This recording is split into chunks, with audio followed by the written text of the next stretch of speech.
Rafah TV abonné leen bu ngeen cliquer fii ci abonné ngeen laal cloche bi rek mën a abonné saa su ne ngeen di am yu am solo yi bàyyi ko fii ci Rafah TV ak Rafah TV ñëppay dañ ak réer. asalaamaaleykum téléspectateur yéen ñi seetaan seen Rafah TV te ñu ngi en direct ak Bakary Domingo Mané fas yéene def ak moom benn interview di waxtaan ci discours président de la république Macky Sall discours bu mu defoon le 29 juin bi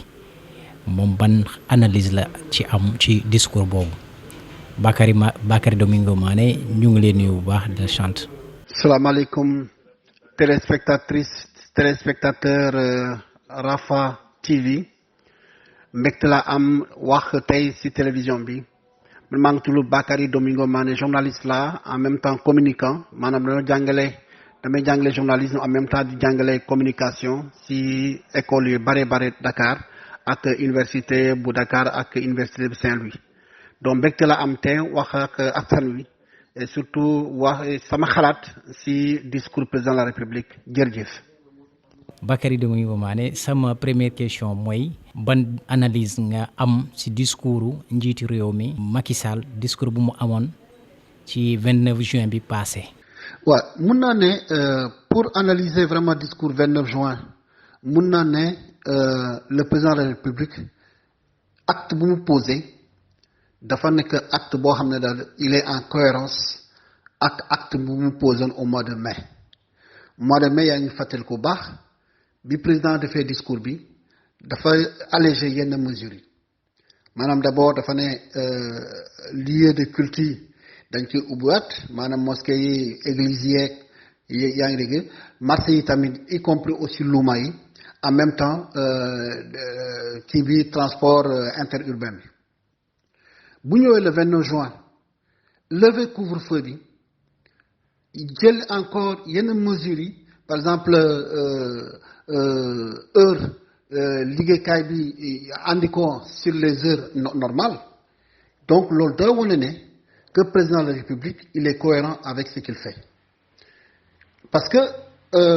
yaa ngi fàttali ko baax vers le mois je pense la fin du mois de mai bi émeutes yi amoon fale Mbacké nit ñi dañuy jóg di laaj président de la République mu disons dindi couvre-feu bi parce que ñoom mënatuñu parce que ñoom dañuy am liggéey boo xam ne daal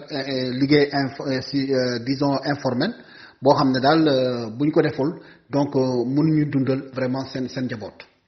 yi donc yaa ngi fàttali ko couvre-feu boobu moo tax ma ne la président de la République bu jëlee ndogal bi nee na léegi vraiment dafa dàq complètement couvre-feu bi ça veut dire que dafa déglu askan bi loolu mooy pàcc bu njëkk bi. deuxièmement président mënuñu bañ a lever couvre-feu bi parce que àdduna bi économie moo ko tey boo tëjee nit ñi seen kër nga ne la bu leen liggéey wala bu leen def respecter les gestes barrières alors que yow joxoo leen loo xam ne dañ koy lu ñu mun lekk bu boobaa day doy waar donc boo xoolee àdduna bi yëpp ñoom ñëpp dañu commencer déconfiner il faut que économie marche donc il faut que nit ñi liggéey donc mun nañu comprendre décision bu 29 juin dernier si fànn boobu président de la République dafa libérer peuple sénégalais bi parce que économie dafa commencer vraiment du nërmeelu il fallait que nit ñi mu bàyyi nit ñi vraiment dem liggéey donc mun naa ne discours boo xam ne daal il fallait mettre les Sénégalais devant leurs responsabilités parce que mbas mi du affaire état kese non état la mais ku nekk da nga war a beer say waar donc mun nga dem liggéey mais en même temps nga respecter gestes barrières yi parce que au fond message boobu moom la président bëgg a jàllale donc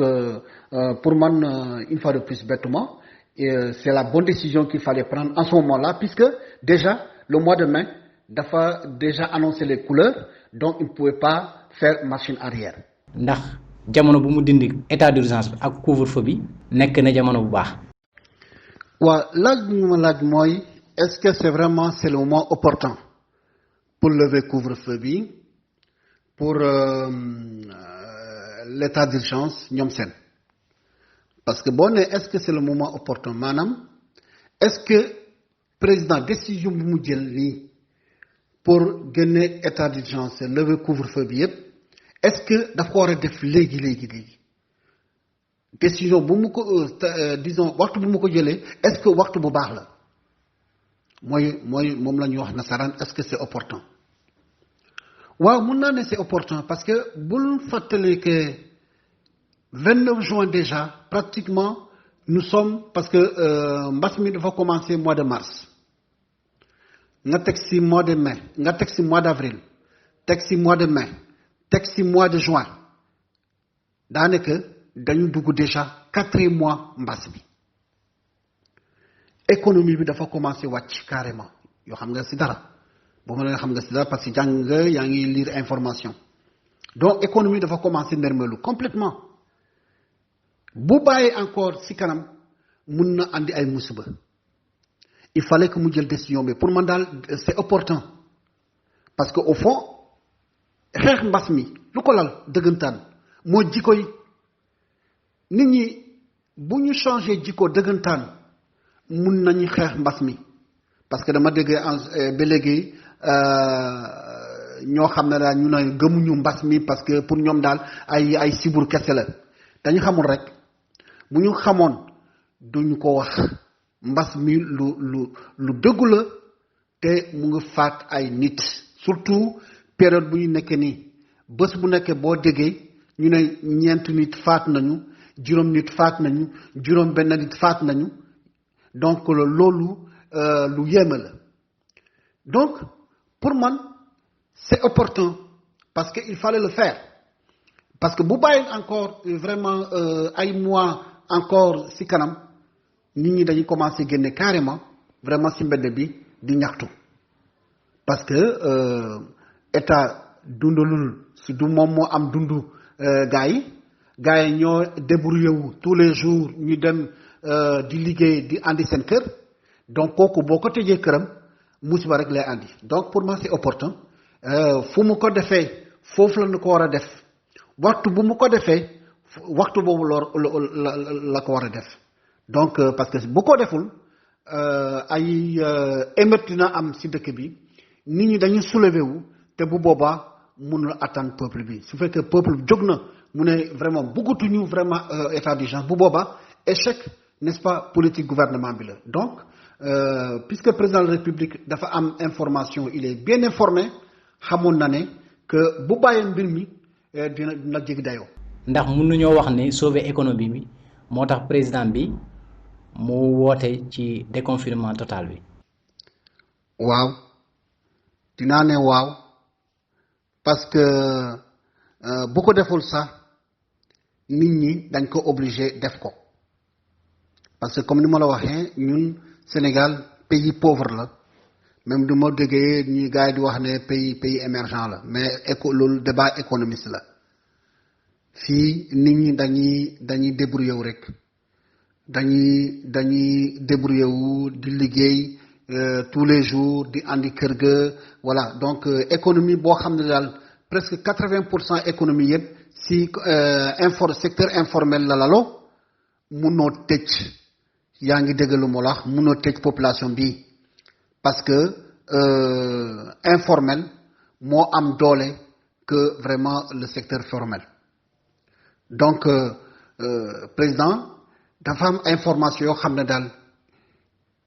ñeneen ñi xamuñu ko moom mooy président de la République am na information loo xam ne daal mun na ko dimbale pour mu jël ay décisions te wóor na ma ni renseignements généraux yi ak ñoom seen conseils yi dañ ko jox information boo xam ne daal loolu moo lal vraiment décision bu mu jël nii parce que bu ko bàyyoon tuuti rek peuple lu commencé soulever yi xam nga li ma la wax nañu xaar bés kanam rek gis nga àdduna bi yëpp mbas mi dina andi ay coppite ci wàllu gouvernance parce que conséquence mbas mi xam naa ne si kanam lañ koy gis